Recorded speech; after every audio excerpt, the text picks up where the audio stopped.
Mpenzi mtazamaji wa Malebi TV, nipo na kocha wa JKT Tanzania, Ahmad Ali. Tutapata kupiga naye story mbalimbali, tuweze kupata mambo mbalimbali kuhusu yeye. Kocha, habari za leo?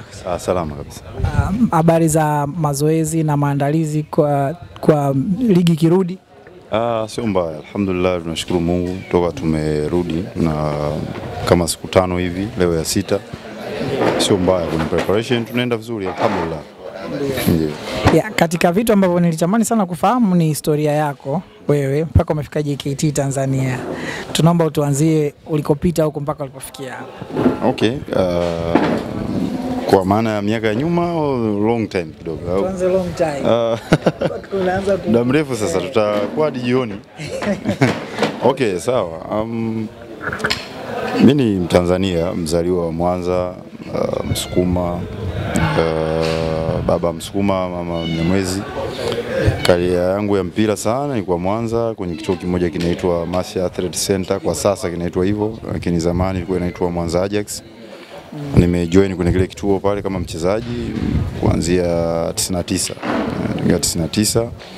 Nimekuwa pale mpaka 2014 na 16 ndio ilikuwa mwisho.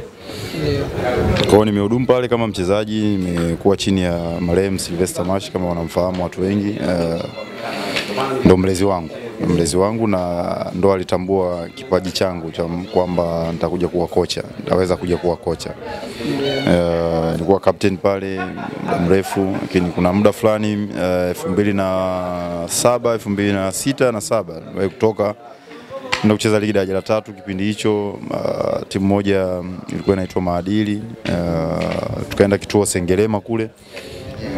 Nakumbuka tulikuwa na wachezaji kama David Luende, tulikuwa naye, ndo alikuwa fullback wetu pale miaka hiyo.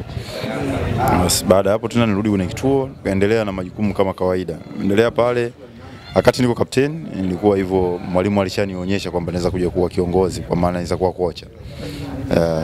Baada ya hapo basi nilitamani kujiendeleza.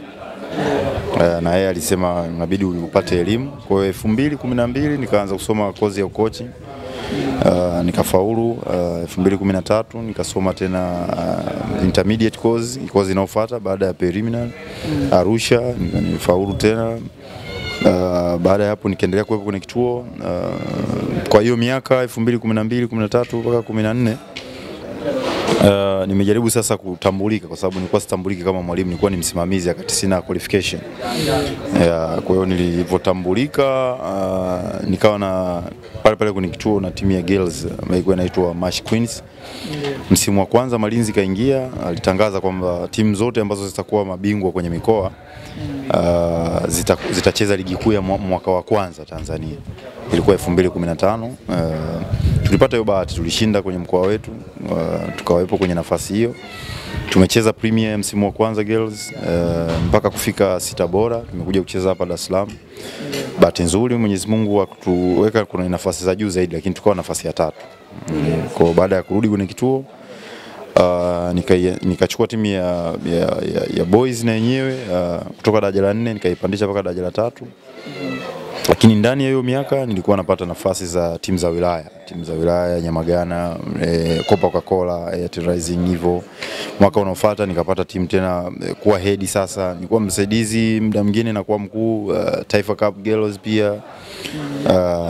In out nimekuepo kwenye hizo timu. Airtel Rising kwenye boys pia, ambao ndo kina Ambundo kipindi hicho, miaka hiyo cheza Karume pale mashindano yao. Coca-Cola baadhi ya wachezaji kama kina Ali Msengi niliwatoa humo, umeona, nikiwepo kama mwalimu. Alhamdulillah. Kwa baada ya hapo mwalimu wa kwanza kuniona au timu ya kwanza ni Mbao. Lakini kabla Mbao kuna timu ambayo niliweza kuifundisha, bahati nzuri sikuenda nayo mbali zaidi. Ni timu ya watoto wa mitaani, kombe la dunia ya watoto wa mitaani, wale ndo kina Kijiria wako Simba. Walienda Brazil wakachukua ule mwaka 2014. Kwa hiyo nilikuwepo kwenye kuandaa ile timu mpaka pale ilipofika, lakini kama bado wiki 2 qualification zangu zilikuwa ziruhusu kuwa head kwenda na team na national team, kwa sababu nilikuwa na intermediate. Kwa hiyo walimleta mwalimu Mzanzibari ambaye saizi kule Zanzibar ndo rais, yule Suleiman. alikuja pale akaondoka na ile timu. Alhamdulillah walirudi na kombe. Umeona. Kwa hiyo baada ya hapo nafikiri Etienne Ndairagije ndo aliniona akaniita kwenye timu ya Mbao msimu wa kwanza 2016 ilikuwa sasa. Na hapo ndani ya 2016 nilikuwa tayari nisha apply C license course Morogoro. Kwa hiyo nilikuwa niko kwenye kusoma, nikapata nafasi ya kwenda Mbao. Nikafanya kama wiki mbili preparation ya pre-seasons. Baada ya pre-season nikarudi tena kwenye masomo, nikawa tumemaliza. Msimu huo tulienda lakini hatukumaliza. Mbao hatukumaliza huo msimu kwa maana tulibakiza kama almost mechi kama 6 hivi au 5.